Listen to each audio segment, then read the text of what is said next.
All right, welcome. In this video, we're going to cover the basics of filing your flight plan on a DD175. For this example, our profile is going to be leaving from Columbus to the PIX MOA to Huntsville, delaying at Huntsville for a few patterns, and then returning from Huntsville back to Columbus. So we'll start at the top. We're going to fill in our date,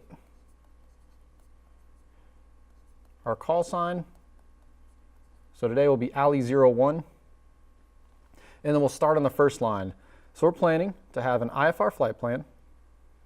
And if you look in your IFG, we'll give you an example of your stereo flight plan. So if you want to follow along on page 5, you can do that. So we're going to choose the Papa 1 stereo flight plan from Columbus to PIX, or excuse me, Papa 2, Columbus PIX to Huntsville.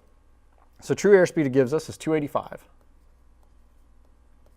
Moving forward, if you're doing a flight plan that's not in your stereo IFG pages, to pick true airspeed, just figure out what altitude you're going at first. So let's say, hypothetically, we're going out at 14,000. Divide that by 2, and that gives us 70. Now just add 70 to our expected airspeed en route, which is 250. And so our true airspeed, well, I can't do math, is going to be 320. So for this example, we're just going to use 285 as given to us in the stereo flight plan. Point of departure is going to be Columbus. Proposed departure time, let's just call it 1200 Zulu. And the altitude it gives us is going to be 7,000. Now for that route of flight, we're just going to copy it just as it seems, or just how it's depicted here on the page. CBM 008 at 41. CBM 008 at 80. And this is given us for our delay plus 30 minutes. Now this delay for this radial is going to be in the PIX MOA, so you can change your delay time for whatever you deem necessary. And then you'll finish out that note with MOA 4. And finally, we're going to pick up the rest of our flight plan to Huntsville.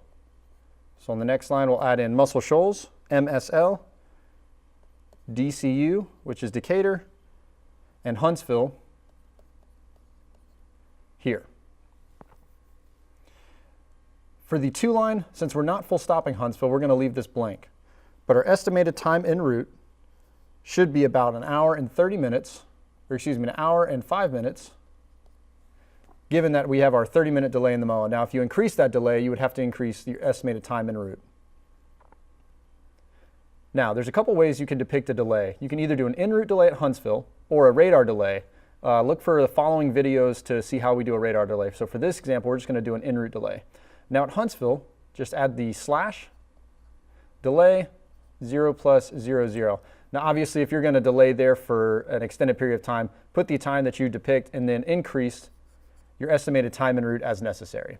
But for now, we're just going to put delay 0 + 00 and call our total time en route 1 hour and 5 minutes. Now to put our return leg back to Columbus, IFR flight plan, look at our stereo pages. We're going to go to the Charlie 92. True airspeed is going to be 280 knots. We're going to pick up our new IFR flight plan at Huntsville. Proposed departure time. So we're going to look at our total time en route on the first line, which would be an hour and 5 minutes. And we're going to add that to our original proposed departure time and make that our new proposed departure time from Huntsville. So this would be 1305. Altitude on the return is going to be 6,000 feet. And our recovery flight plan is just going to be from Huntsville to Hamilton to Columbus. Now, since we are full stop in Columbus, in the 2 line, we're going to put KCBM. And that total time en route is going to be 25 minutes. So that's a normal sortie of going to the MOA, to an outbase, and back to Columbus for a normal transition profile. Now come down here to the fuel on board. Based on your fuel plan, you're going to input this number, so you may be around something like 4 hours and 45 minutes. You're going to put an alternate airfield if necessary. So let's say today we come back to Columbus, needed an alternate. Let's say we'd put Montgomery. ETE to alternate. So what you can do is look at your pink pages for your alternate or your divert considerations, and you can get an idea of the time en route to Montgomery. For this case, to Montgomery, estimated time en route is 0 plus 28, so we're just going to go ahead and make it easy, put 0 plus 30. For NOTAMs, if you've checked those and briefed them, put a check mark on there to deem that that's correct. For weather, you're going to put the current MWP that you're referencing during your brief. So CBM MWP, call it number 2, and then you would just put the date above it to show that it's current. Weight and balance, you're going to put on file at Columbus. For your aircraft serial number, you're going to make this blank. That's what base ops will fill in once they get your tail number. The unit is going to be 14 Flying Training Wing. And home station is going to be CAF B or Columbus Air Force Base. For the pilot in command, you're going to put your instructor's last name and first initial. So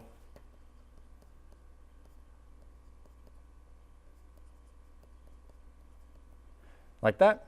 Their rank, so if it's a major, just put 3 letters to identify their rank. For social security number, you can put on file. For organization, just put the flying squadron that they're flying with and location of KCBM.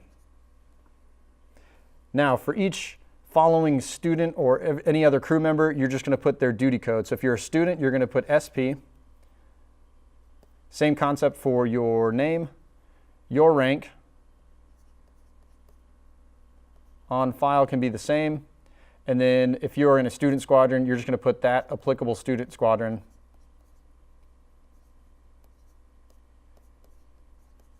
And your airfield. And then you do that for the same for any other crew members that are on board.